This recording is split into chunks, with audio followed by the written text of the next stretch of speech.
to go over a brief presentation about mandalas and mindfulness. We've done some mandala programs with AARP before. This one's going to be a little different. That focuses more on the mindfulness aspect, and mandalas as a tool to really build in that reflection and that gratitude that we can have in connection to mindfulness. If you don't already, you might want to grab some paper and a pencil. That's all you need for this activity. If you have colored pencils or markers or crayons or anything like that, you can use that too. And we'll get to the activity in the latter half of the presentation. So you can do that as well. But it's great to see so many folks here from all over Texas and from all over Delaware too. I think that's the furthest one that I saw. So we're just glad to have you here, and we'll go ahead and get started.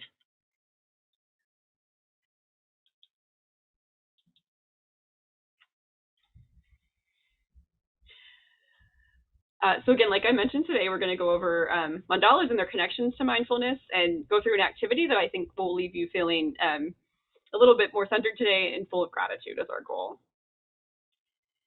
So a little bit about us, the Asia Society Texas Center.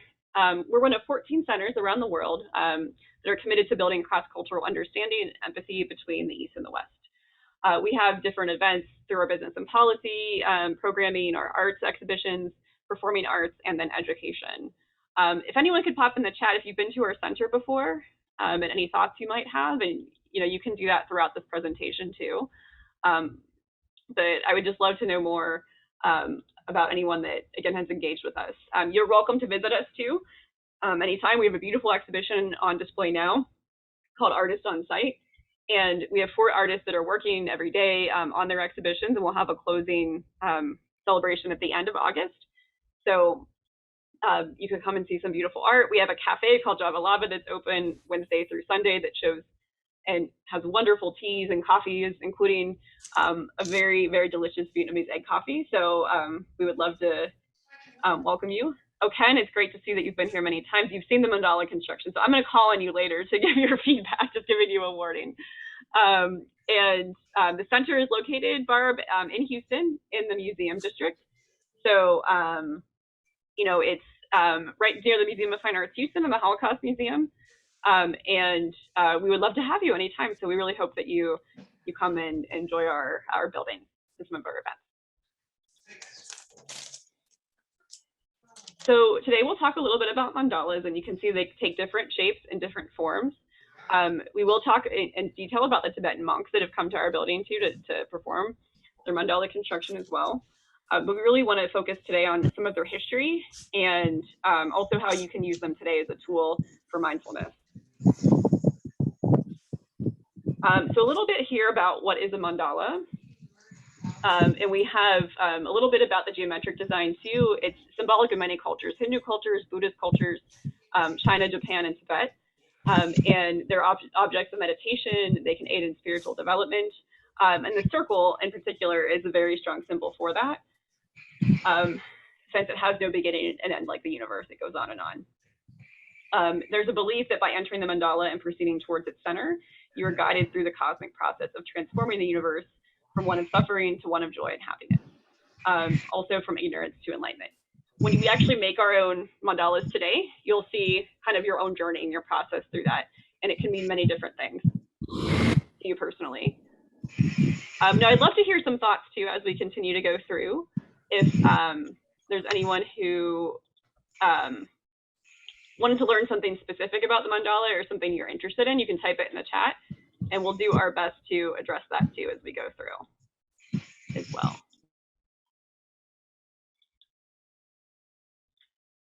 So one of the reasons you see mandalas in so many different cultures, so many different countries, is they traveled quite a bit on the Silk Road.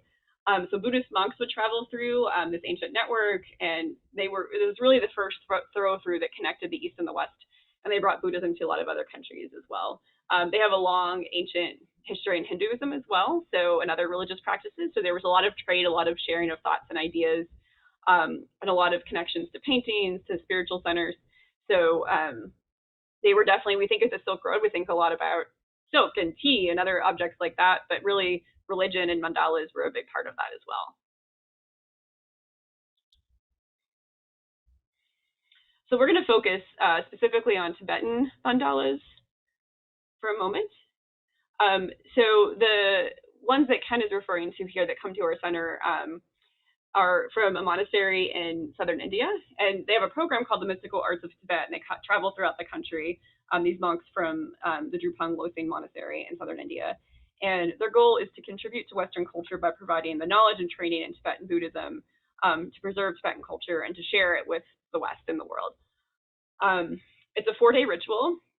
Billions of grains of sand are very painstakingly laid into place in order to purify and heal the environment and its inhabitants. Overall, they believe that it creates energy for global healing. So I'm going to show you a couple images from this in a little bit, but I would like everyone for this moment, if you could read this quote, and then I would love to hear, you can either turn off your mic and chat with us, or you can just type it into the chat yourself, how you respond to this, what you think of this quote. What are maybe some symbols in your life that you'd like to explore today?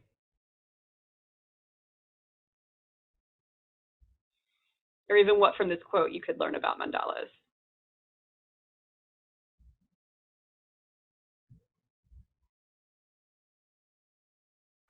I think it's maybe involves meditation process. Yes. Good, good. That really comes through in this quote too. So involving a meditation process. Good. Thank you for being brave and turning your mic off. We love that. Thank you. What other things do you think mandalas can embody or symbolize?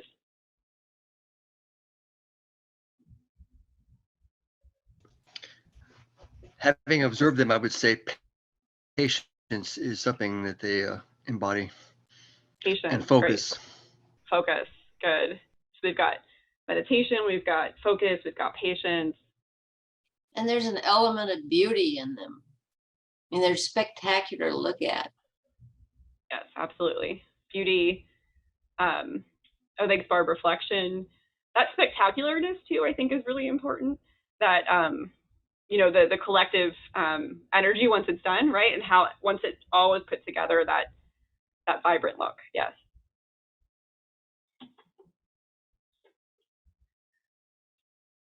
Good. I would say one thing after observing the monks too quite a bit. Compassion is a big part of it too.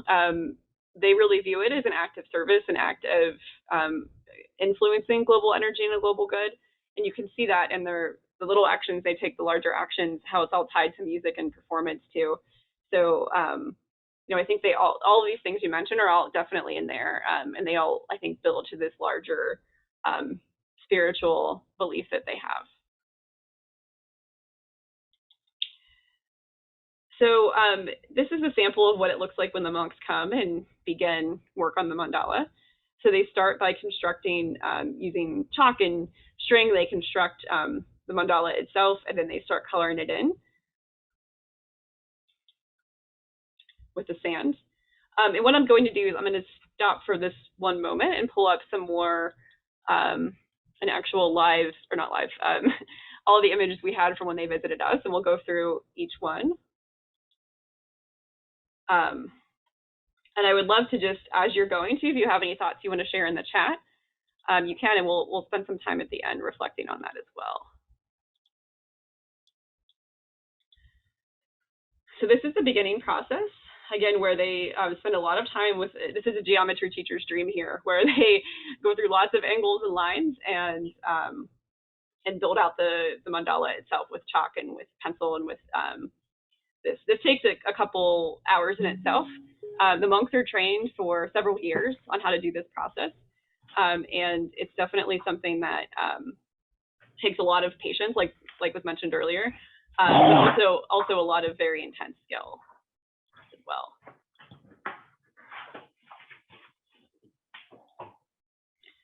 So here's a more close-up of how exactly the work is done. You can see here, once they use this, they use their tool, the chalkboard, to put sand in and then outline the mandala itself. There's usually about 4 to 7 monks working on it at any given time. Sometimes you'll just see a couple, sometimes you'll see the whole group. That's another kind of exercise in patience, right? Is they're all learning how to work with each other and work around each other and have that collaboration. Here's a good close-up of the chalk pour. So what they'll do is they'll rub the stick part up and down, and it makes this lovely noise. So sound is a big part of meditation too, and a big part of this process. And if you rub it faster, the sand comes out faster. If you rub it slower, it comes out slower. And depending on the intricacy of what it is you're designing, that's a technique in itself that they learn over time. So here's what a completed inner circle could look like. Not quite done yet. We still have some layers on the outside, but this is usually, in the 4 days, this is usually the beginning of the 4th day. And then again, you can see the detail and imagine just how long it would take. Again, it's a collaborative effort and how much skill it takes to develop something like this. So at the end and the beginning, there's closing and opening ceremonies as well for the mandalas. This year we have closing. It's musical performance, chanting. It's again like pulling all this energy from the mandala, having the music, have it be a very symbolic closing and tribute to this experience. There's a lot of ritual, a lot of ceremony. Tibetan culture is very ancient and has a lot of traditions and rituals and history that have been going on relatively untouched for thousands of years. So this is the part that our guests always kind of hold their breath and think, oh my gosh, I can't believe it's happening. So at the very end, they sweep it away. After 4 days of intense around-the-clock work on building the mandalas, it's swept away. And does anybody know why? Or want to guess why? I'm not sure, but I guess something about the ephemeral, the time and the importance of the process, but not the result itself. Yes, that's one good part of it. Absolutely. So yes, the process of making a mandala, is the main piece of it, right? The skills that you learn from there, the cooperation, like Nana's pointing out here, other pieces. That's definitely a big element of it. What else? Is it perhaps once a mandala is done, it's like it's been done and reflected on and they understand it maybe, and now they have to move on to a new one? Yeah, well, I think you're hitting on this point of impermanence, right? So it's done and then it's done. And then impermanence is a big part of Buddhist culture, right? Where nothing is permanent. And the idea is a lot of our suffering comes from wanting things to be permanent that aren't. So I think you're right on there where it's done, it's over, it's time to move on. Yeah, nice comment there, Barb, too. This is exactly what we're getting at here. So again, it's this beautiful work, and it's often something that that as Vera goes, our American guests in particular that come, like it makes them cringe, and then they think, okay, and they reflect and they think, and like, okay, this is, it can be life-changing for a lot of folks, or at least bring in a new perspective or a new idea. So one of our favorite things is to get people of all ages involved trying the chalk pour and being able to try it out too. So we do allow people to do that of all ages. So I wanted to show this photo too to just encourage everyone as we're doing our activity today to really keep an open mind about it. You don't have to be a monk and train for years and years to be able to create a mandala. You can use them daily, weekly, monthly, yearly, however you want to, as a reflection tool and as a way to bring some of these themes and elements of compassion, of meditation, of color and vibrancy into your life every day. So here's a beautiful close-up we can see of the tool too, and how it's used. The chalk pour, how everyone can use it and try it. This is the community mandala we did. As Nana pointed out earlier too, this is a process of cooperation, and we try to show that even in our guests that come in and complete one. And then the monks too really see the connection between mandalas and their practice and this performance. And you'll see a lot of color here, and a lot of that, you'll see similar colors to the mandalas. So we'll talk about that in a minute too, and how colors are symbolic. This is one of my favorite performances I've seen at Asia Society, and also my, at the time, 3-year-old's favorite, where a big part of Tibetan culture is debating and having very long scholarly debates about different topics. And this is a very loud, vibrant debate where he's about to clap his hands down like this to make a point, and then if they agree with him, the rest of the monks will go like this, and then some will not stand up and then counter. It's a very live, interactive demonstration that is not conducted in English, but everyone can understand what's happening because of the vibrancy and spirit behind the exchange. And then we also have other couple performances that are fun for children when they come through. And of course, the Dalai Lama is a big part of Tibetan monks and their culture, and wanting to share that with folks that come through as well. So again, the monks in the mandalas come with, specifically in Tibet, come with a long, beautiful history that we're happy to share with you a little bit here today. So now we will move to the part, or we're about to move to the part where we create our own mandalas. But I would love to hear, again, if you came in late, if you could use some, just any paper is fine. Scrap paper would actually be great because you're helping be green. Pencil, pen, if you have colored pencils or markers or crayons with you, that's great.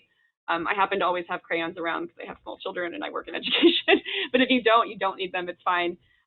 Once you learn what you can do today, it's going to be very easy. So you can try it again later with more colors if you'd like.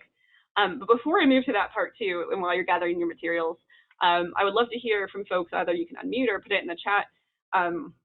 What new you might have learned from this presentation, or what you find most interesting about the Tibetan monks and mandalas so far.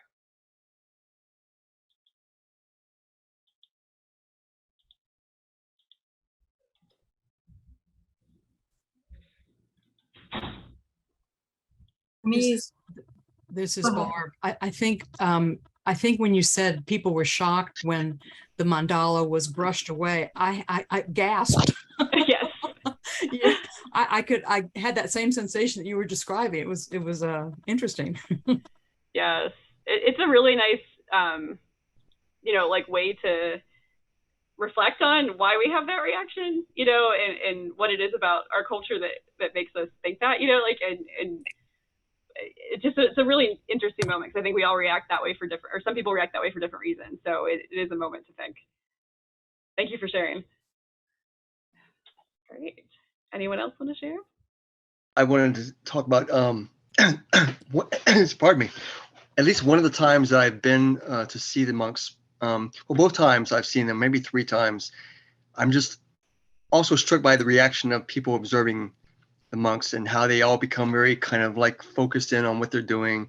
And I remember one time I was looking at a young woman across from me, and she actually had tears going down her face as she was watching them. So it is a very moving experience for a lot of people.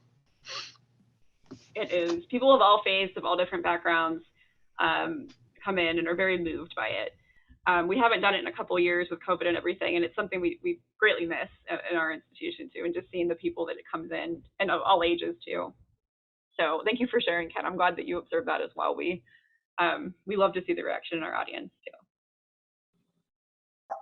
I've only seen the experience the ones that are drawn in the sand. And so it was a, community wide in different Massachusetts, Texas, all over the country, in different parts of the country. And it's interesting to see how even in different parts of the country, there's still this embodiment of understanding. It didn't seem to matter that we were from different cultures and different parts of the US. Oh, that's beautiful. Thank you for sharing too. I do think mandalas are a great way to build that community. It's a piece of individual reflection, but it can also be collective connectivity point too. So I think that's great to share. Thank you.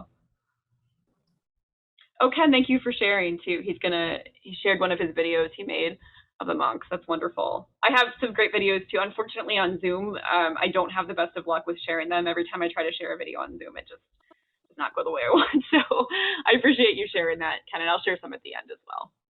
Jennifer, do you know when the monks will be back? We don't have a date scheduled for them to come back at this point, but I will let Chandra know if we do, and that can definitely be one of the events we bring you all to. But they are traveling throughout the U.S. I have seen them come up. I think they were in Colorado recently and some other points. So if you go to the website, which I'll post at the end too, you can see where they're touring and what they're doing. They travel throughout the U.S. doing this. So. Okay, these are great questions, great engagement. We love it. So thank you so much for sharing your thoughts too. A very quick sidetrack, Diane. Yes, I am from Pittsburgh, actually. I went to the University of Pittsburgh. But I've been in Houston now for about 15 years. So it's been some time for me too. The St. Thomas grad here for grad school. Oh, Patrice, you got to see the Dalai Lama in person? Wow. Yeah, that's wonderful. That must have been a really amazing event to be able to experience that. Okay, so if everybody has their paper and their pencil and everything. Oh, Ken, yes, I remember when he came to TSU in particular. Yes, maybe one day I will make one of those. That would be wonderful. We're lucky to live in a city like Houston where we get these opportunities. Okay, and we're very lucky that that AARP can bring them to people throughout the U.S. too through these programs. Okay, so now everybody has their paper. We're going to go ahead and talk a little bit about mandalas, so and colors and symbolism. So I'm going to go through a couple slides that talk about the symbolism and of the color, and then symbols themselves, and then we're going to go into making our actual mandalas. So I can always go back to these slides if need be. So we're going to go ahead and get on that part. You know, I'm obviously not a trained monk with years and years of experience, but I've got some of the basics down, so I'll do my best to answer any questions that you have too. So you'll notice in the mandalas earlier, there are these very vibrant colors, and a lot of the primary colors here: red, blue, yellow, green, and white. So these are the different colors that you'll see and what they symbolize. So each mandala looks different. There's not one mandala that monks do every time they travel or go through. There's a lot of decision making that I'm not fully in tune with as far as how they actually decide on the designs and patterns each time they create one. But it is a complicated, extensive process that's still fairly internal to the monks and how they work as a group and what their goals are spiritually. So, but these are what some of the different colors would mean. So take a moment looking here when you're going to make your own mandala, and if you do have colors, think about ones that you would pick based on what you would like to get out of our activity today. So it's a mindfulness activity. When I was doing this earlier, I really was focused on green because I'm really thinking about how to bring more balance and harmony in my life. I was also playing around with yellow, thinking about I need to be a little bit more rooted right now. So those are some things that work. If you just have a blue marker near you and you want to do blue, that's fine too.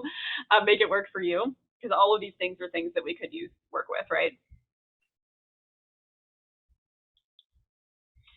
And then we have a couple, oh, my symbols are not being shown for some reason. Okay, so we have some symbols in mandalas too. I'll try to pull up some as we go through too later, my ones that are not showing for whatever reason. We have the sun, which can symbolize life and energy. In Texas, we think of it as extreme heat right now, but in the mandala, it'll be nice life force. There's bells, and this, is a very traditional looking bell that would symbolize openness, and maybe you need to have more openness in your life as well. The downward triangle, this could mean creativity, so wanting to inspire more creativity in your life. Then the lotus flower symbolizes balance, and you can use this as a petal leaf.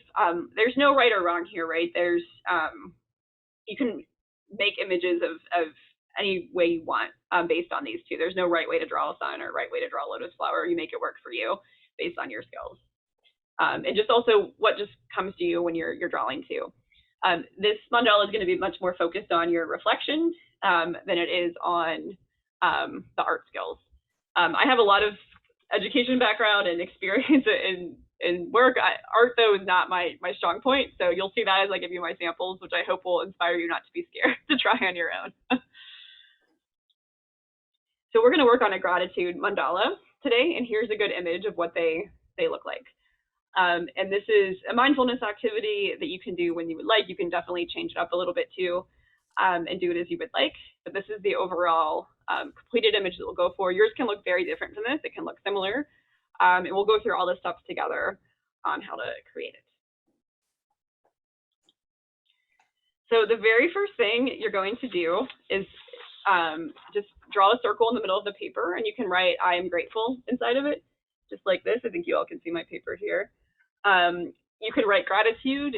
You could write gratitude and calmness. You could write gratitude and rootedness, whatever it is you also we want to combine gratitude with if you want.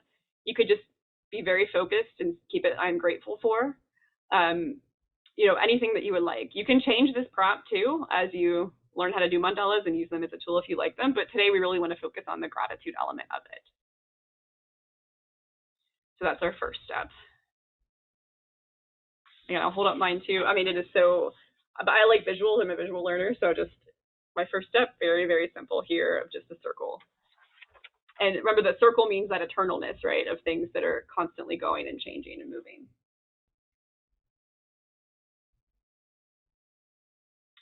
Okay, since the first step is a little straightforward, we'll move to the second step, and I'll give you a little more time too. So you're going to create a small ring around the inner circle that contains a geometric design. You can use the ones that we shared earlier, the triangle or the bell or the lotus or the sun. You can make up your own image and shape and feel like what it connects to you. It's up to you. And you'll create it around it. So here, my example here, I use the triangles because I really want to inspire creativity. And this was supposed to be a sun in the middle. It got a little blobby, so now it's just a sun burst is what I'm calling it. So again, there's imperfection is fine, but you're going to make that design around the edge any way that you would like. You can also go back and use the colors as well that you find meaningful. And again, you don't need colors at all. You could even draw it in pencil now and go back in later and color it through. If you don't know how to start there, just circles are a nice way to do it. That's how I did my first one. It's just layers of circles.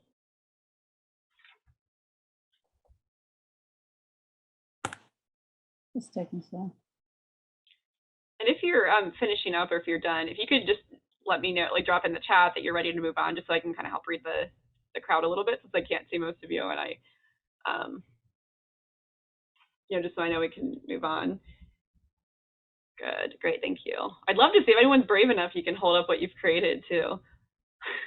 Or we could save that for the end too, if no one's quite ready to go there.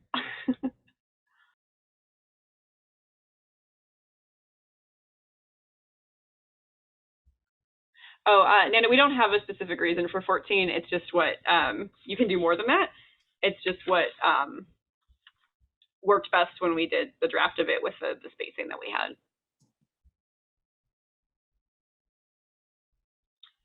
And I'll go ahead and show the next step too, since I think a lot of you are ready to move on.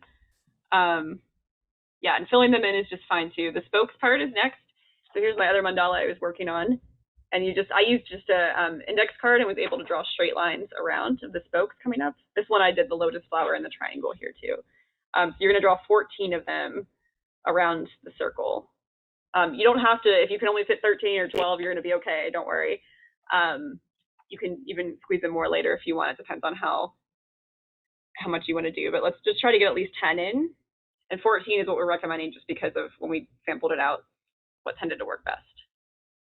Again, I hope my amateur art is inspiring you to be creative too and not be afraid to do this. What we'll do next then, as you're drawing to, just to give you the overview, is we're going to go through together as a group a couple topics.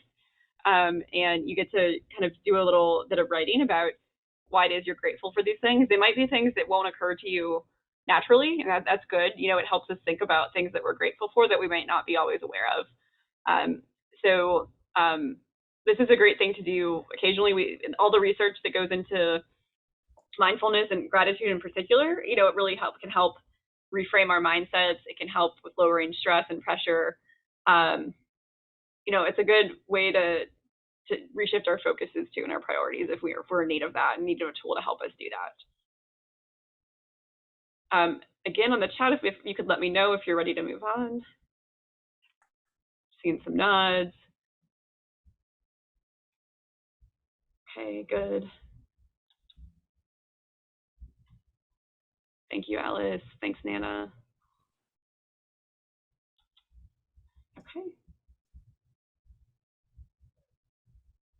Doris. Thank you.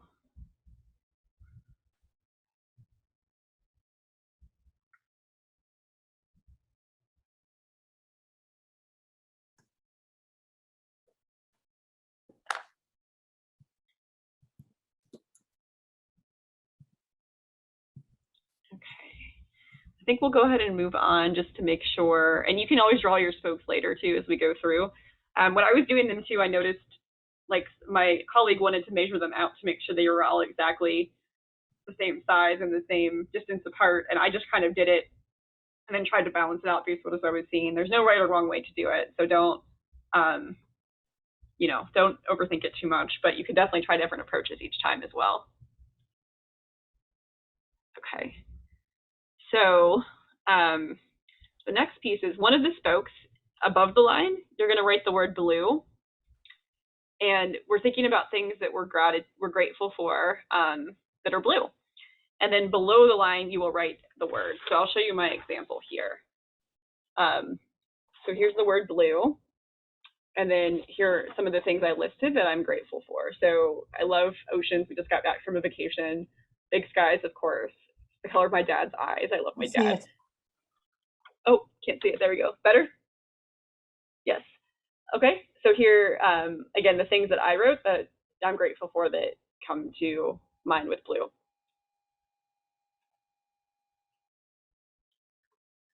Your list, of course, will look different, and you don't have to limit it to 3 things or 5 things. You can write as much as you want. But that's just kind of the scope of what it looks like.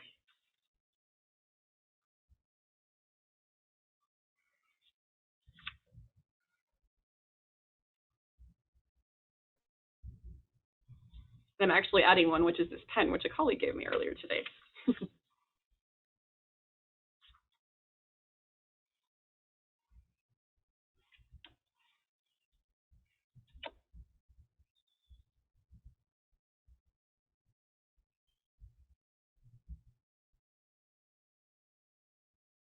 Take about 30 more seconds here. We'll move on to the next one. And you will have your own topics to explore too. So even if you want to start thinking about them and writing them off to the side, you can do that as well.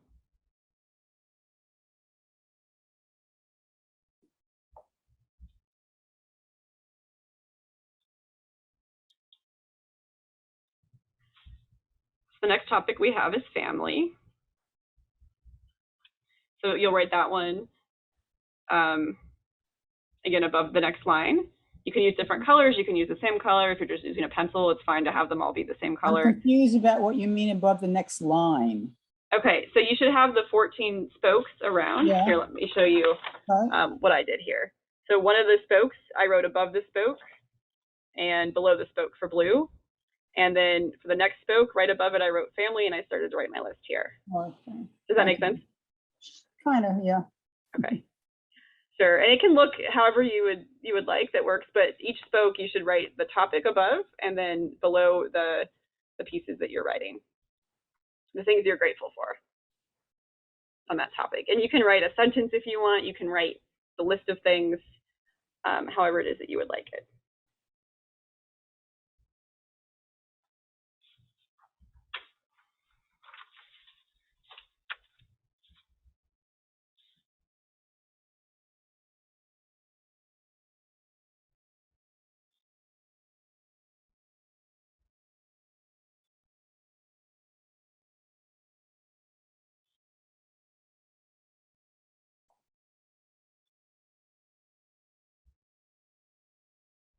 Yeah, I know personally when I was writing this one out, I was really surprised that the childhood memories piece that came up at the end, I wasn't really thinking about that. And then, I have 2 small children now, and I've just took them home to see my family in Pennsylvania, and was thinking, I'm so grateful for all these things that I completely forgot about from my childhood, right? And I think once you start getting into the flow of this, right, of listing these topics and thinking about things you're grateful for, there's the first obvious things that come to mind, but then as you go deeper, you'll start to get more things that pop up.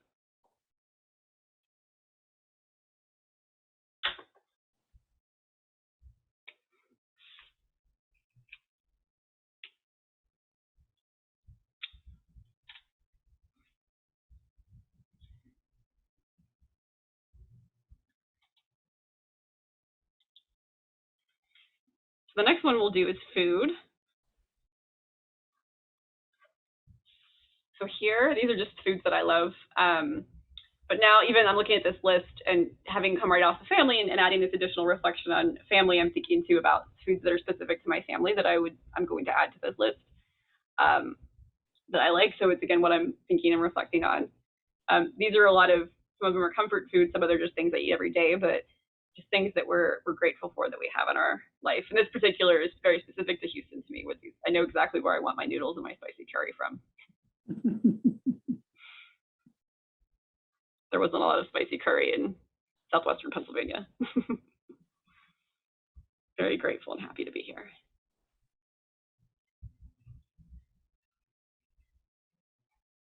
And you can kind of see how mine's evolving, right? I decided to use a different color now just to help distinguish.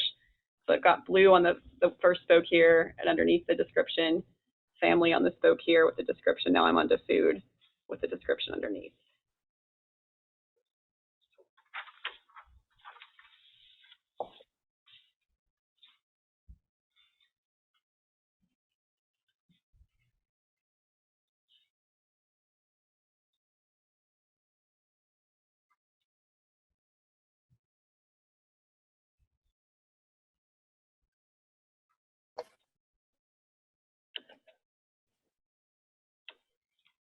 Okay.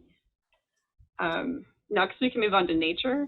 So as you probably inferred from the video, what we've seen about the monks too, this connection to nature is really important. That's important in Buddhism a lot, in a lot of different religions, right? Maintaining this connection. I will say in Japan in particular, the mindfulness movement there is very focused on being in nature, and nature is a restorative and a healing type of event too. There's a whole movement called forest bathing, which have actually gotten requests for programs, which I think we'll do in the future, where you actually just walk through nature and you don't have an objective in mind. You don't have, I'm going to hike 2 miles today, I'm going to get as many steps in. You're just going what's inspired to you and using it as a tool for healing and self-reflection. So I was kind of thinking about this lens when I was thinking about nature. I'm very into birds right now, so I just love hearing birds and listening to birds, and kind of trying to figure out how they're communicating and how that can be a bit of a healing practice for me. And just taking my girls and exposing them to that as well, just nature and being outdoors, which is, we have to go a little bit out of our ways to do that in Houston, but it's always worth it. And then rain, the little rain that we get, you know, is something that right now I'm very grateful for until we get too much of it. But for now, we could use some for sure.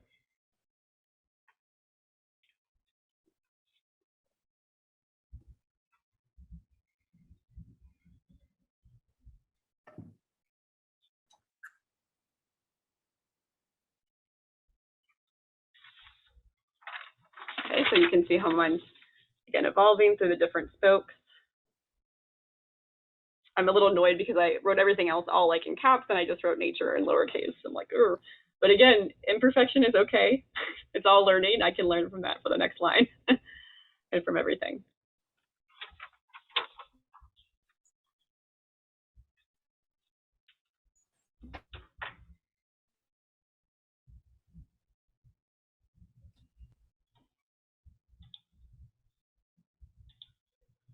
Okay, so for the next, the remaining spokes, we wanted to give you some examples. You can choose, we left some samples up here too, that you can pull from if you would like, but you each are individuals, you have your own interests, your own personalities. We really would love to see that now that you've gotten kind of the hang of it, to come through when you're finished mandalas. So you can pick something like teas and drinks. You can pick something very specific like coffee, which I know I'm very grateful for. You can pick a hobby you're interested in, sounds that you love to hear, entertainment, music, anything like that. And go ahead and finish out your remaining spokes. And then we can, at the end, I'd love for some folks to share out what it is they're grateful for. Some other fun topics too. One of our staff members, we were doing this earlier, and tiny things came out. They collect like little tiny objects, and they love that. So that was a fun thing that came up. Teacups was something that a staff member collects and loves as well. So you know, just continue to see where you're drawn, what you're inspired by, what you're grateful for, and it could be another color too. It could be all kinds of things. So I'm going to give everybody some silence to work on this for about 3 or 4 minutes, and then we can come back together and share what we've learned, what we've seen.